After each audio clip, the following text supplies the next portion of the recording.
नमस्कार दोस्तों, एक बार फिर से आपका स्वागत है न्यूज प्लॉट के यूट्यूब पोर्टल पे। इस अंक से हम एक नई श्रृंखला शुरू कर रहे हैं। अभी तक आप हमारी सारी वीडियो द पोलिटिकल प्लॉट के नाम से ही देख रहे थे।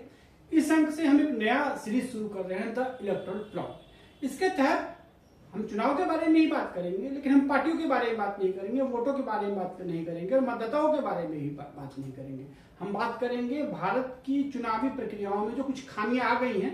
बहुत सारी खामियां पहले भी थी, उनको सुधार किया गया, पर नई खामियां आई और पिछली कुछ खामियां अभी रह गई जो नए तरीके से जिनको अंजाम दिया जा रहा है। तो हम इस पूरी सीरीज में उन्हीं पे बात करेंगे और इस बारे में मतदाताओं को और खासकर राजनीतिक पार्टियों को भी जागरूक करने का प्रयास करेंगे। ईवीएम को मैनेज किए जाने वाली बात कोई नई नहीं है, 2009 के लोकसभा चुनावों से ही चली आ रही है। सबसे पहले भारतीय जनता पार्टी के लालकृष्ण आडवाणी ने आरोप लगाया था कि ईवीएम हैक हो सकते हैं। 2014 में जब भारतीय जनता पार्टी चुनाव जीत गई तो ये सारे बात भूल गई भारतीय जनता पार्टी, और उसके बाद विपक्षी दलों ने इस मुद्दे को लपक लिया। 2014 से लेकर 2024 तक यह मुद्दा खूब चला, लेकिन 2024 के लोकसभा चुनाव में जब इंडिया ब्लॉक को थोड़ी ज्यादा सफलता मिल गई तो फिर ईवीएम पे किसी ने कोई आवाज नहीं उठाई। अब हरियाणा चुनाव में एक बार फिर से अप्रत्याशित नतीजा आया है और कांग्रेस पार्टी और इंडिया ब्लॉक ने फिर से ईवीएम पे सवाल उठाने शुरू कर दिए हैं। अब हरियाणा में जो मुद्दा उठाया गया वो ये उठाया गया कि ईवीएम की बैटरियां जो 90% चार्ज थी जिन बूथों पे, वहां पे भाजपा को अपेक्षाकृत ज्यादा मत मिले। अब ये आरोप अपने आप में गंभीर क्यों है? क्योंकि ये ईवीएम से छेड़छाड़ करने का मामला नहीं है, ये मामला है ईवीएम को रिप्लेस कर देने का। अब अगर ईवीएम को रिप्लेस किया जाता है तो उससे काम बनेगा नहीं, क्योंकि उसके साथ जो वीवीपैट मशीनें जुड़ी हुई हैं उनको भी रिप्लेस करना पड़ेगा। और अगर रैंडम प्रक्रिया में वीवीपैट और ईवीएम के अंदर कोई मिसमैच आता है तो वो पकड़ा जाएगा। कांग्रेस ने हरियाणा विधानसभाओं के जिन 450 विधानसभा निर्वाचन क्षेत्रों में वीवीपैट और ईवीएम का मिलान हुआ था, उसमें से किसी भी में ईवीएम और वीवीपैट के मतदान में कोई गड़बड़ी सामने आई नहीं। इसीलिए कांग्रेस का यह दावा थोड़ा कमजोर पड़ा हरियाणा के विधानसभा चुनाव में। लेकिन ऐसा नहीं है कि ईवीएम में लेकिन ऐसा नहीं है कि इससे जो पूरी चुनावी प्रक्रिया है उसे पूरी तरह से धांधली से रहित हो गई। ईवीएम को हैक नहीं किया जा सकता, ईवीएम को रिप्लेस नहीं किया जाता, लेकिन ईवीएम को मैनेज किया जाता है। और ये कैसे मैनेज किया जाता है?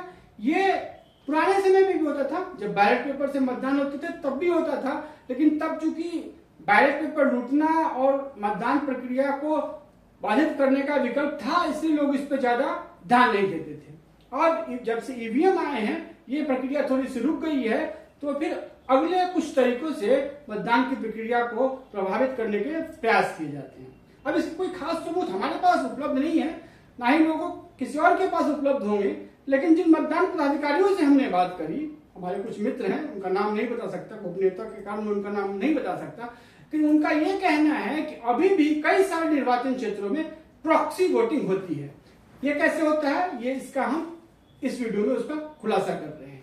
कई सारी पार्टियां जिनका एक खास क्षेत्र में जनाधार होता है, वो चुनाव से पहले ये पता करती हैं कि कितने ऐसे मतदाता हैं जो किसी एक खास मतदान केंद्र पे वोट नहीं देंगे, बाहर हैं, बीमार हैं, किसी कारण से अलग हैं, जेल में हैं, तो उनका वोट कैसे पड़े इसको वो सुनिश्चित करते हैं। अब इसका एक बड़ा मजेदार उदाहरण अरुण जैमिनी अपने एक हास्य कविता में देते हैं। वहां हरियाणा का ही एक मतदाता एक मतदान अभिकर्ता से पूछता है कि तेरी ताई वोट डाल गई? उसने कहा हाँ ताऊ, 20 मिनट पहले ही ताई वोट डाल गई। अरे पिछले 3 चुनाव से यही हो रहा है, जब भी मैं आती हूँ ताई तेरी पहले ही वोट डाल जाती है, अगर 15-20 मिनट पहले आ गया रहता तो तेरी मरी ताई से मिल लिया होता। तो यह मामला है एक ऐसी महिला का जिसकी मृत्यु पहले ही हो चुकी थी, लेकिन उसका नाम मतदाता सूची से हटाया नहीं गया और उसकी प्रॉक्सी वोटिंग हुई। तो वास्तव में क्या होता है कि किसी एक सीट पे 100-150 करीब ऐसे मतदाता होते हैं जो मतदान के दिन अनुपस्थित रहते हैं, और पार्टियां जिनके पास अपना जनाधार होता है वो उनके बारे में पहले से डेटाबेस रखती हैं। भाजपा का जो पन्ना प्रमुख और मेरा बूथ सबसे मजबूत वाला खेल है वो इसी पे आधारित है। तो शाम 4 बजे तक अगर इनमें से कोई वोट डालने नहीं आता है, तो अगर शाम 4 बजे तक उनमें से कोई वोट डालने नहीं आता है तो मतदान अधिकारी की मदद से इन वोटों को कास्ट किया जा सकता है। लेकिन ये उतना आसान भी नहीं है। इसके लिए जो विपक्षी पार्टी का पोलिंग एजेंट होता है उसको अपनी तरफ करना जरूरी है। और आप कहेंगे कि ऐसा नहीं हो सकता है। कैसे नहीं हो सकता है भाई? जब पार्टियों के विधायक बिक रहे हैं तो पोलिंग एजेंट नहीं बिक सकते। ऐसी भी पार्टियां हैं जिनका अपना कोई विचारधारा वाला आधार नहीं है और अपने मतदान अभिकर्ता को यानी कि पोलिंग एजेंट को सिर्फ 1000 या 1200 रुपए रोज पे रखते हैं। अब उसी मतदान अभिकर्ता को अगर विपक्ष का जो प्रत्याशी है वो 5 या 10,000 रुपए ऑफर कर दे तो कुछ समय के लिए अपनी आंखें मूंद सकता है। इसका एक उदाहरण मिला मुझे पिछले लोकसभा चुनाव के दौरान। जब मैं अपना वोट कास्ट करने गया, मैं साउथ दिल्ली विधानसभा क्षेत्र में रहता हूँ, तो वहां पे जो पोलिंग बूथ था वहां आम आदमी पार्टी का अभिकर्ता मुझे दिखाई नहीं। मैंने जब वहां के पीठासीन पदाधिकारी से पूछा तो उन्होंने कहा कि वो अभी तक आया नहीं है। तो मैंने पूछा कि कितनी देर से नहीं? उन्होंने कहा करीब 1 घंटे पहले गया और तब से आया ही नहीं। मैंने कहा ये तो बड़ी अजीब बात है, मतदान हो रहा है, लोकसभा का इतना महत्वपूर्ण मतदान है और इतनी महत्वपूर्ण विधानसभा क्षेत्र से एक प्रमुख पार्टी का पोलिंग एजेंट ही नाराज है और फिर भी कुछ हो नहीं रहा है। अगले दिन जब हिंदू अखबार में न्यूज आई तो उसने भी इस बात की पुष्टि की कि दक्षिण दिल्ली विधानसभा क्षेत्र के लगभग 30% मतदान क्षेत्र पे सिर्फ एक ही पार्टी का कार्यकर्ता था और वो भाजपा का था। तो हो सकता है कि इनमें से कुछ ईवीएम मैनेज, हर एक विधानसभा चुनाव में एक ईवीएम पे करीब 900 से 1100 मतदाता होते हैं। अगर 10 भी ऐसे ईवीएम को इस तरह से मैनेज कर लिया जाए तो करीब 10 से 11,000 मतों का अंतर पड़ जाता है। फाइनल टैली में तो नहीं, फाइनल टैली में 2-2,500 मतों का ही अंतर पड़ता है। लेकिन वो पार्टी जो कुछ ही मतों से आगे है या कड़े मुकाबले में है वो इनके कारण से आगे निकल सकती है। और हरियाणा चुनाव की ही बात करें तो अगर 10 या 12 सीटों पे इस तरह का खेल खेला गया तो 3-4 सीटें भाजपा बड़ी आसानी से ऐसे मैनेजमेंट के कारण से जीत सकती है। हालांकि मैं ये दावा नहीं कर रहा हूं कि हरियाणा में ऐसा हुआ है या आगे के विधानसभा चुनाव में होने वाला है, लेकिन सभी राजनीतिक दलों को और सभी उम्मीदवारों को अपने पोलिंग एजेंट्स का पूरा ध्यान रखना चाहिए। और इसके लिए हो सकता है तो राजनीतिक पार्टियां फ्लाइंग स्क्वाड भी बनाएं। उनके जो उम्मीदवार हैं वो जाके हर एक बूथ पे चेक करें कि कब मेरा कार्यकर्ता किस बूथ पे है या नहीं है। अगर इस ट्रेंड को नहीं रोका गया तो आगे आने वाले सभी चुनावों में ये तरीका विपक्षी दलों के लिए थोड़ा सा सरदर्द वाला हो सकता है। मैं ये भी बता दूं कि तभी होता है जब मतदान अधिकारी की मिली का भगत हो और ये वही संभव है जहां कोई पार्टी सत्ता में हो। जो पार्टी विपक्ष में हो वो नहीं कर सकती है। एक आध बूथ पे करेगी जहां पे मतदान अधिकारी या जातीय कारण या किसी और कारण से विपक्ष के उम्मीदवार के पक्ष में हो, अन्यथा विपक्ष ऐसा नहीं कर सकता।